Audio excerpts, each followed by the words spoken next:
Welcome to Rooting for You, a seasonal gardening podcast for non-experts. I'm Tess, and I know nothing.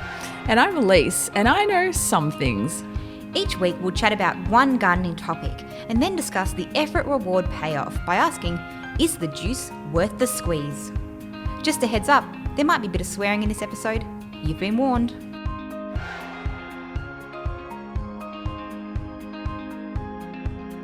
I love garlic. It's delicious. The more the merrier, I say. Obviously not yours, Alyce, but when any recipe calls for garlic, I'm usually chucking a few extras in.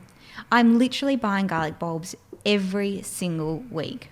So I'm wondering, how hard is it to grow my own? Maybe save some cash. Will they be more delicious if I grow my own? So Alyce, tell us, can we grow our own garlic? The answer is yes, and yes. Garlic is actually one of my favourite things to grow because it is, I think, very easy. You get an excellent return. It stores really well. There's no need to water it for most people. And as you said, it's something that we use almost every day in our kitchen. So being able to access that from the garden is just, it's brilliant. Now, the other thing about garlic that you may not know, Tess, is that we can obviously grow the bulbs, which is what we know and love when it comes to garlic, but the stems and the leaves of the garlic plants are actually edible as well. These are called the garlic scapes, so we can chop them up and actually stir fry them. So there's more to this crop than just what meets the eye. I have never seen anyone do that. What do they taste like? I mean, they kind of taste like garlicky spring onions. Ah. But they're a bit tougher, so you don't really want to eat them raw, but like in a stir fry, delicious. So you want to chop them up like quite finely? Yes. Okay. Yeah, and they actually look like a bit of a spring onion. And for anyone that's like FODMAPsy, can't have garlic, they can usually tolerate the scapes. Oh, which is there serious you go. deviation. But I mean, you get the garlic flavour without the intestinal upset. So Oh. wins all around. So you've got this bulb in the ground, and then you've got, I'm trying to like help people visualize what garlic looks like. Is it a shooty uppy? Yeah, it's a shooty uppy. It's a bulb in the ground with a shooty uppy green part, and it's the shooty uppies that we can stir fry. Now, the thing with the garlic is, as I said, you can actually store it between 3 to 12 months once it's harvested. Wow. So it is one of those ones where you grow it and harvest it all at the same time. You're not succession planting your garlic here. Okay. It's all on the ground. It's all out of the ground. But the good thing is, because it stores for so long, then you can just access it for, months and months on end after that, which I also really like because as we've discussed before, say when the tomatoes are ready and you've got kilos and kilos of tomatoes, as much as that's fun, you kind of have to deal with that at the time. You've got to process it all into some way that you can use it, whereas with garlic, it stores brilliantly. You can also grow it in pots, which is very appealing for someone with small space. So obviously for me, in bigger space, I'm growing heaps of garlic, but you can just get a couple in a small pot and give it a crack. What size pot, like how deep do you think it needs to be? Yeah, good question. I feel like 20 or 30 centimetres. Oh, so not massive. No, not massive. Okay. Not massive. And look, the wider the pot, the more you're going to grow. But I mean, a smaller pot, even if it's just one or two, like as I said, give it a crack. Now, you're going to be planting it in autumn or winter. So this depends somewhat on your temperature, so wherever you are in the world, and also what type of garlic you're growing. Tess, for you and I in Melbourne, Victoria, it's probably going to be on the autumn side. Mm-hmm. So, you want it before it gets too cold to get it in the ground. So now is perfect. We want to plant them in full sun. Okay. Best for full sun. We also want to plant it in soil that's nice and friable and loose. Now, friable is a gardening term that's used all the time. It took me years to understand what it means. It just means like, imagine if you put your hands in flour, bread flour, and it's like loose and fine and you can get your fingers in it easily, versus like something really hard and compacted. So it's the opposite of jam-packed. Yeah, exactly. Look, friable soil is also always great, but particularly good for garlic because you're thinking about the clove is grown under the ground, and if the soil is really hard and compacted, the garlic can't actually form its big cloves and it will stay very small. So the flavour might still be good, but you're going to have these tiny cloves that are a real pain in the butt to peel because they're that small. We want to loosen the soil first. Okay. So we've covered off where it's going, when to put it in.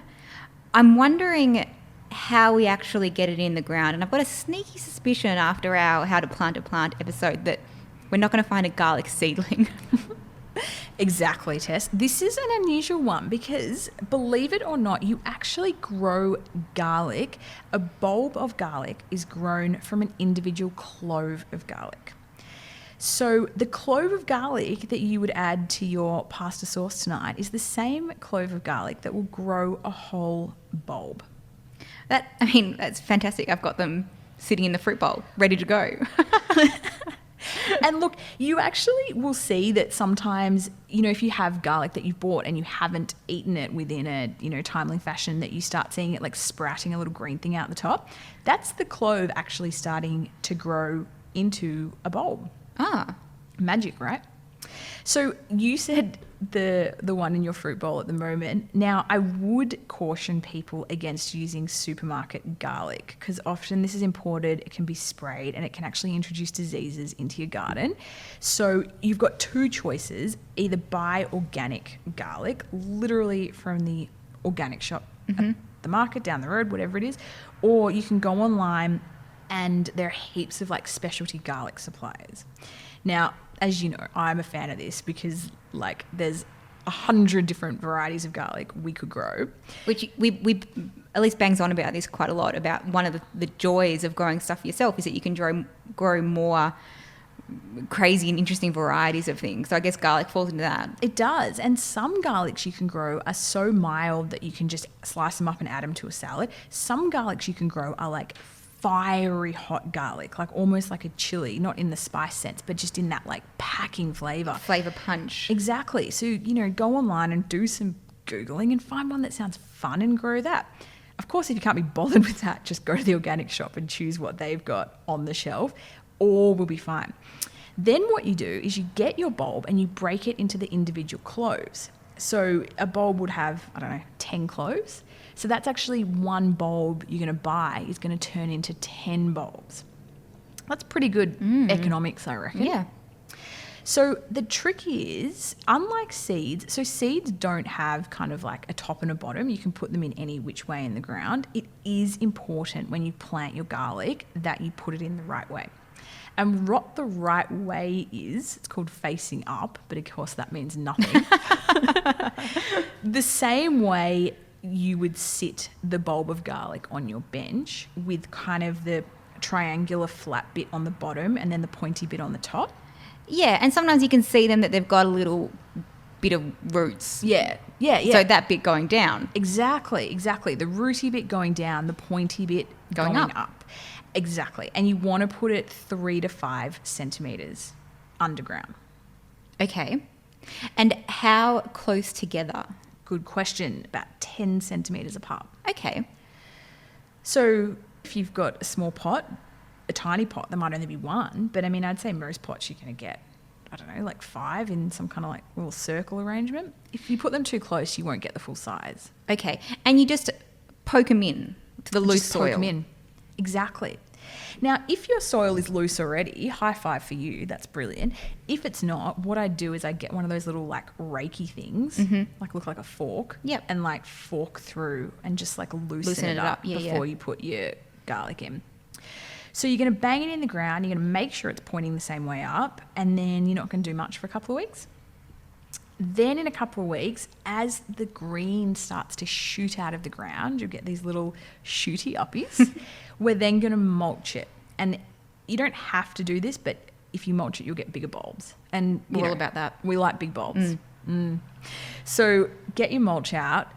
Pea straw is a really good option. Get it from gardening stores, whatever, bale of pea straw, and mulch around those green shooty uppies. And that will just keep the bulbs deeper in the ground and enable them to get bigger. Okay. That's pretty much it. And as far as watering goes, another reason why I love garlic is most plants are really fussy with the water. And if you stuff up the watering, you're going to stuff up the plant. With garlic, not so much, because they need quite a bit of water in the initial stages, which is going to be winter when there's lots of rainfall. So we don't need to water them in winter. And then come spring and early summer, when they're kind of finishing off, we kind of harden off or dry off the bulb a little bit in the ground before we harvest it. So we actually don't want to water it at that point. So I find this is probably the only crop I can think of that you never have to worry about the watering. The seasonal fluctuations in rainfall work perfectly with the seasonal, with the needs of that crop. Unlike something like a tomato, the hotter it gets, the more water it needs. With the garlic, as the weather gets warmer, actually the less water. So, I mean, set and forget. That's 100%. That's pretty appealing. Now, when it comes to harvesting, how will you know that your garlic is ready? You see those like YouTube jokes about people like pulling the carrot up to check if it's ready. I haven't seen it. They must be quite niche for people who love gardening. In my circles. Like you pull the carrot up, the kid pulls the carrot up, looks at it, says it's not big enough, and then shoves it back in the ground. I wouldn't recommend that with the garlic. What I would recommend doing is waiting until the top green shooty uppy parts will be nice and green and lush throughout most of this growing period, and then they'll actually start to turn yellow and die down. We don't want to wait until they've like died down so they look dead. But once they're kind of a third on their dying down yellow phase, then it's time to pull them up. This is going to be about 6 months after you planted it. And this is the one drawback to the garlic, is that it does take a long time. It's not quick reward. But as I said, it's low effort. So we start pulling it out. You want to pull it out and keep that neck part, the kind of dying down shoot part, attached. That's really important for storage and longevity. If you can just pull it out, like pop out of the ground, brilliant. If you can't, then get like a spade and kind of loosen it. But be careful, don't shove the spade in the garlic, because you're going to actually like damage the garlic and then it won't store properly. So lovingly extract it from the ground. Keep that neck part attached, because as long as the neck part is attached, the garlic will store really well. If the neck part breaks off, the garlic actually thinks it's going for round 2 in growing and will start sending out the little shoots. So look, inevitably, and this happens to me every single year, I'll pull some out of the ground and I'll break off the neck. They're the garlic I use first. That'll be what sits on the bench, what gets used in the next couple of weeks. All the ones with the necks will get hung up to dry out for a couple of weeks. When you go to a delicatessen and you see garlic platted on the wall? Yeah, 100%. I mean, that's pretty, but that's actually not why they've done it. It's because plaiting it is just a really simple way of keeping them all together, and then you can hang it and dry it that way, and that drying in like a cool, dark place is just brilliant for kind of curing the garlic and meaning that it will last, those months in storage. So plait it if you can, hang it up somewhere, like literally anywhere inside will do, and then use it as desired. When you have your plait, if you're lucky enough to have a plait of garlic, would you use from the top or from the bottom first? Ooh, doesn't matter. Or doesn't matter. Okay. All the same. My only rule of thumb is if any of the necks look a bit, like they're hanging on for dear life, that's the garlic that goes first. The solid necked ones, they last the longest. And if we are using the necks when they're still in the ground to be chopping them up, putting them in stir fries or whatever, is there a time that we should stop doing that so the necks are long enough to be able to plait them? Good question. No, not really. I mean, if we can't plait them, we can just get some string and just tie it up. Even plait looks nice, but plait looks nice, but I mean, it's really not essential. Now, The other thing with choosing where to plant them, usually I would say plant them on their own because you don't really want to like have the roots competing with other plants. But there are a lot of people, and I have done this a few seasons myself, who plant their garlic under their apple trees. And this actually works it's quite synchronistic, if that's how you say that word, where the apple tree over winter isn't doing anything, it's completely dormant. That's when the garlic's getting all its activity. And then come spring and summer, when the apple tree takes off, that's when the garlic is less active and then gets out of the ground. So it's kind of a good space-saving option. But more than that, it actually repels pests that like to attack the apple tree in spring. They're often put off by the strong garlic flavour. A lot of pests are deterred by garlic. So you can actually use it not only to get your beautiful garlic harvest, but also to keep other pests away from, other crops, especially apple trees. Love that dual benefit. Exactly. Now, you will grow your garlic, you'll love it, and then you're going to want to grow it again next year. Save your best garlic that you've grown this season for growing next season. And the largest cloves of garlic will produce the largest bulbs of garlic. Okay. So those are clearly your preference for getting those in the ground the next season. So don't eat them. Don't eat them. I mean, or eat them all and then just buy some more to plant. Yeah. I mean, like, it depends how many you get. It totally depends how many you've got. Now, one last thing in choosing your type of garlic. Of course, if you've gone to the organic shop and got yours, brilliant. But if you've got all creative with it, there are two types of garlic. There's the hard neck and the soft neck. Now, this is helpful when choosing your garlic varieties because soft necks store much better than hard necks. So they will store 9 to 12 months, whereas a hard neck will store 4 to 6 months. Okay. If you're only growing 5 cloves of garlic, this is not important for you. It doesn't matter. It doesn't matter. If you're wanting to grow your entire year's worth of garlic, you would go the soft neck, or at least you would go the soft neck for half your crop. The serious people would grow half hard necks, half soft necks for this reason. What is the difference in terms of taste or look, or is there, apart from the storage factor, are there any other differences between soft and hard neck? Yes, there are, and these are why the hard necks still prevail amongst gardeners, even though they don't store as well. Hard necks grow better in colder climates, so that would be you and I, Tess. The cloves are often larger. They're better flavour and they peel better. Ooh, so that's some good. Serious pluses. The only negative in my mind to the hard neck is the storage, or if you have a particularly warm climate, the soft necks are going to grow better. And look, most of what commercially is produced in garlic is a soft neck. So if you're going to the organic shop and buying a clove to grow, it's probably a soft neck. But again, if we're wanting to try out these weird and wonderful garlic types, it's probably going to be a hard neck. I've had another question just pop into my mind about back on planting. If we've got our bulb, how finicky are we about getting the skin off before we're putting it in? You know how sometimes bulbs have... Yeah, totally. Good question. No, you don't have to get the skin off. Just whack not it bothered. in. Chuck it in. Yeah. Easy. Okay.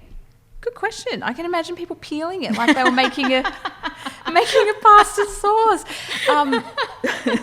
No, leave the skin on. Don't peel it. Don't peel it. We're not cooking. Okay. Because you know I would have. So the big question, is the juice worth the squeeze? This is where we look at the effort-reward ratio of today's topic. The categories are superstar, high effort, high reward. Completing this will make you feel like an absolute rock star. Best on ground, low effort, high reward. Quick wins and fill-ins, low effort, low reward. And finally, the wooden spoon, high effort, but not much reward. So, Alyce, where does garlic sit on the squeezy juice matrix? I'm going to say, it's clearly high reward, right? We've gone through the benefits of the garlic growing. I think the effort question comes in as to what type of soil you've got already. If you've got a raised garden bed with some beautiful friable soil, this garlic is 100% going to fall in best on ground, low effort, high reward. If your soil is more compacted and you've got to really work it and loosen it up, I'm going to say superstar. One other factor that I'm going to bring into the matrix on this one is space. We mentioned pots, which is a great idea, but if you're not going to get any yield from this for 6 months, then that might be something that maybe you don't. Maybe you want to put something in that you can turn it over a little bit more and get a little bit more joy out of it. Yeah, you're totally right. If you've got 3 pots on a balcony, I would not recommend one of them being garlic. I would say get something in that you can harvest more regularly. You're totally right. The space factor is a consideration when this is one of the crops that's actually going to be in the ground the longest out of all your annuals. So you're right. The time does count against. Yeah. Good point. Maybe here also, Tess, and I'm ruining the flow of the show, but I'm going to run with it. If your ground is compacted, as much as getting at it with that little Reiki fork thing is going to be brilliant, the other way, the simplest, best, most effective way to get loose, friable soil if you don't have it is adding compost. So again, go back to episode 4, get that compost happening and add it here before you plant your garlic. So I actually haven't told Alyce yet what my plan is for garlic this season. So this is brand new information to her. But what I have got from the hardware store is like a little round corrugated iron thing that you could sit it in. I mean, it's advertised as being for like tree protection so I'm creating myself another raised garden bed that I'm going to stick somewhere sunny and then add in soil mulch to it so I'm not starting with something that's compacted. Do you think that'll work? Or that is bang on perfect. Okay. Yeah. I would say a raised garden bed, the best thing for growing garlic. I have grown most of my garlic in a raised garlic bed. That's what it becomes. Yeah, literally. I have once grown it in the ground, and even with the work I did to my soil, the cloves were significantly smaller. So I would say you've done exactly the right thing, Tess. Prioritise your garlic in a raised garlic bed. Raised garlic bed again. And look, those tree guard rings, I know what you're talking about. They're actually a really good thing for this because we don't need it to be super deep. Yeah. So that'll be the right size. You're going to love it. Rooting For You is hosted by Alyce and Tess. You can find us on Instagram @rootingforyoupod or email rootingforyou@alycealexandra.com.